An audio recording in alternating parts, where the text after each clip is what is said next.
everybody, it's your Pony, and today I have had the honor of interviewing Jaque Aye, an author who has worked on the Monster High IDW comics. Her comic work includes the new Scaremester series, the World Scare series, and the Torlai and Claudine story that is featured in the 2025 Pride issue. So, without further ado, let's get into that interview. Question number 1. What was the process for being brought onto the comics like? Jaque says, "It was serendipitous. I'd always wanted to collect dolls, but I never thought I could, even though I'd watch creators like my Froggy Stuff do their thing confidently. It wasn't until I used collecting as a coping mechanism during a rough time that I proudly and publicly declared my love for dolls. That public obsession led to a talented friend of mine referring me as a writer for Monster High, and then I got the gig. It's been my first published comic writing credit, and I'm still stunned, and I am so honored." Question number 2. Was there any particular character you found it the easiest to write for? Jaque says, "I think Frankie was the easiest because I can see myself in her," referring to G1 Frankie. "I too feel stitched together and often clumsily come undone, and I'm also naively optimistic and idealistic at times as well." Question number 3. Was there any character who was most difficult? Jaque says, I think Draculaura. She'd just tragically lost her dad in the novel, and to me, that's something you'd live with for a little while before growing back into yourself. So it was difficult in a way, but also a challenge I was happy to take on. And I kind of created myself. Writing about grief, longing, and feeling weighed down by emotions isn't new to me. Question 4. Do you have a favorite issue or moment from any of the Monster High series that you worked on?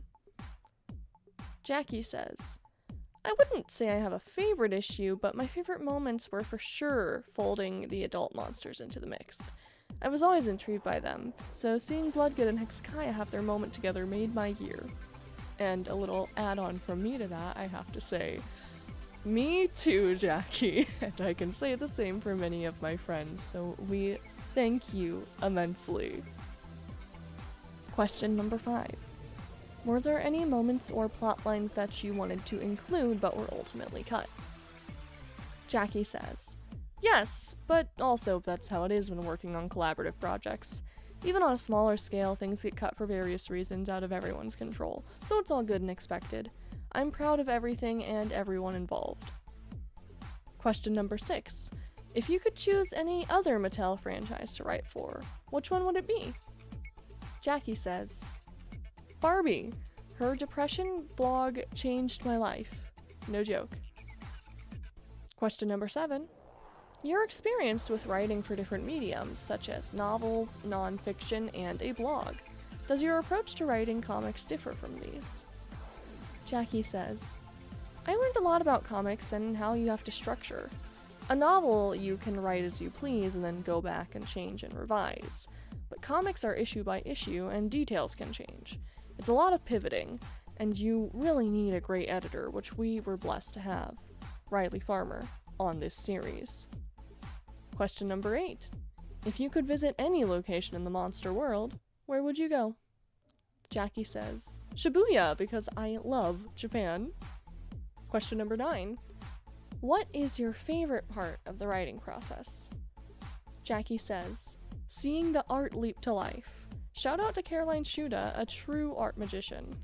I also enjoy receiving editor notes." And the final, question number 10. Which Monster High ghoul would you want as your beastie? Jaque says, "Claudine, so I can borrow her clothes and shop in her closet." Which, another note from me, I have to totally agree, because if there's anybody at Monster High who has killer style, it's our fierce fashionista herself.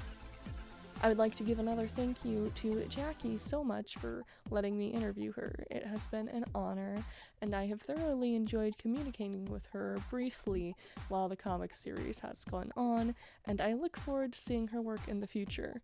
If you haven't taken a look into her other work, such as her nonfiction book or some of the novels she's written, I highly recommend it. Personally, I have started reading the nonfiction novel, and I have found it incredibly relatable, and it made me cry.